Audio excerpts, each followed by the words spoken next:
Thanks. We've got a question over here, the lady in the green. We're winding down to our last few minutes, so if there are burning questions, we think about trying to fit some in. My name's Chantal Foxon, and one of the things I'm quite interested in is how we actually educate, or how we are educating the general public about politics. Because our politicians seem to be, go down to the lowest common denominator. We get a lot of point scoring, we don't hear a lot of decent discussion. They're very aware of the grabs that they need to get onto the news, etc. And then they start blaming everybody else. You know, it's, oh well, he did, and I did, and they did, and nothing actually gets spoken about. So it's interesting to hear your comments about direct democracy. So how do we actually lift the expectations that the general public have of politicians? Well, just quickly on that, I mean, I think Barack Obama has lifted the debate in the United States. I've spent a lot of time over there the last couple of years, and he has. The last time in Australia that we had two outstanding political leaders who really articulated a vision for this country and who really educated our community was Paul Keating and John Hewson. Both of them were outstanding leaders. Probably the two, John Hewson, a very fine leader of the Liberal Party, and Paul Keating, the greatest Prime Minister the country's had since the Second World War. But he had a great line of rhetoric. And yeah, he also had a great line. He also had a great line in educating the Australian community about economics. And we all understood why we had to move from being a sclerotic, closed economy into an open economy and what the benefits were. We all understood it. And John Hewson the same. You know, that's why we have a GST today, because the rationality of the GST won the day, and that was Hewson who did that. All right, the gentleman next to you, and then I think Marion will take us up to time. Marshall Kimber, I wonder if the panel could explore the Swiss canton situation. I've heard Greg Barnes, but I question whether Swiss has a bankruptcy in cantons due to the manner of people being involved.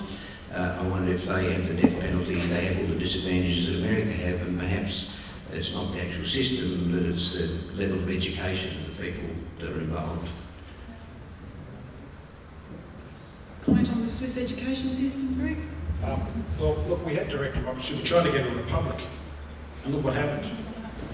We got kiboshed by the nasties. That's what happens, and that's what I'm opposed to it. Look, the point about Switzerland, and I don't know it as well as Peter knows it, but it is a long-standing, deeply embedded culture in that country.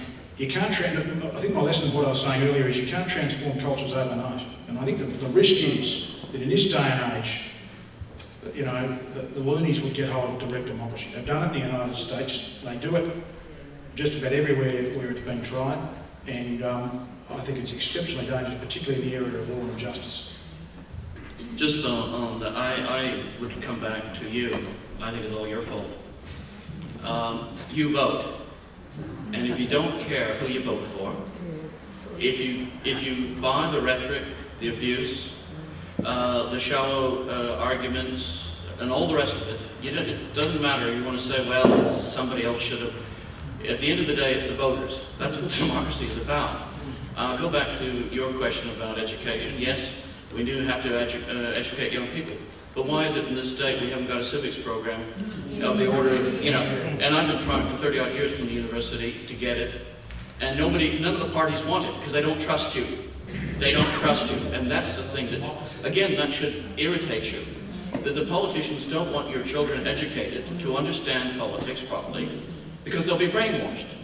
Now, if you don't trust the people, how can you claim that you want to be a democracy? It's just, I mean, these are the inconsistencies. You complain that the newspaper doesn't carry the news that you want, but you still buy it. Now, I mean, again, these are, it comes down to you to make democracy work if you want it to work. It's not up to everybody else to sort it out for you. Thank you.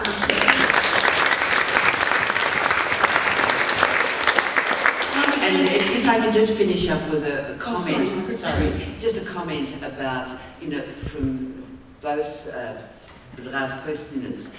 I mean, one of the reasons that I think we all have a bad impression about democracy is because we watch too much Question Time. The real business of our democracy goes on behind the scenes, and sometimes that's not a good thing either, but in committees. And I think that what Tasmania needs is a much strengthened committee system, and real committees that get out and talk with the people they're trying to represent. And also, we need a parliamentary education program, which this state hasn't, and it is something that really should be introduced. Sorry. And I think that's the important point, really. When people get elected to Parliament, they're patted on the backside and said all the best.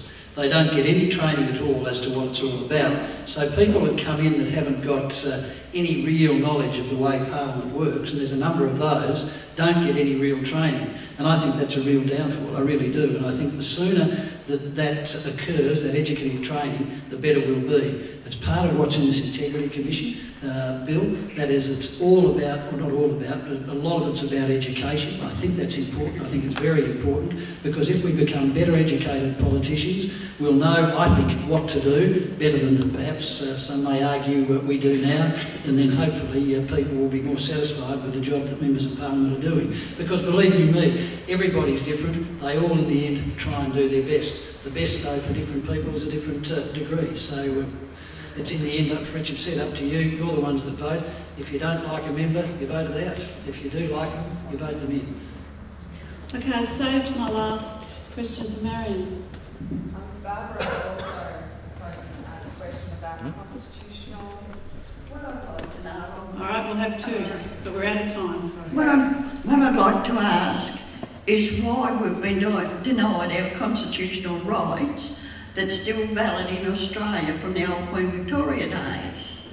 There's supposed to be about 8 or 9 still valid, and nobody. This is the problem with Australia today, because nobody knows anything about it. We've been denied history in our schools, and the politicians know. And I've even talked to Michael Hodgson about it, where it's, I've got the constitutional book at home.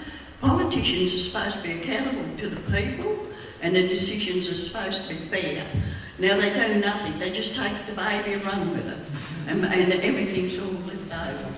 Oh, Greg. I think that's kind.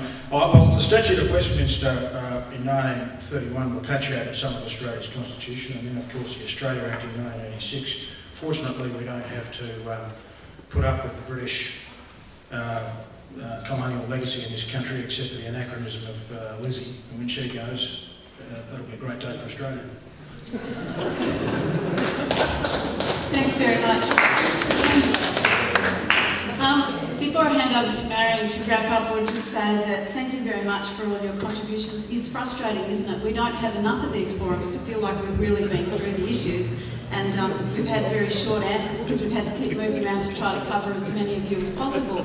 So we might like to take your fervour and use that to fill in your form, and perhaps also talk outside afterwards. But in liberal democracies, we have this personal idealism that we all feel for our democracy, but then it always hits up against political pragmatism and political parties. And we see tonight, you know, the frustrations that can cause for people. So thank you very much to the panel. I wasn't sure if Marion would thank them, so let's thank the panel now.